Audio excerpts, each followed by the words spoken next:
You know, one of the things that we're excited about at the Hornbrook Center for Dentistry is the ability to do conservative dentistry.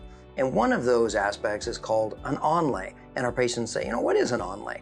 Well, an onlay is a procedure similar to a crown, except we actually can save healthy tooth structure.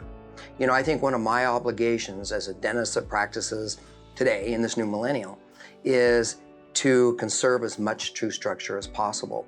So unlike a crown where the tooth is ground down pretty aggressively to support a full coverage crown, or what some people call a cap, an onlay, all I'm removing is either the pre-existing bad filling or decay, so we can save healthy tooth structure.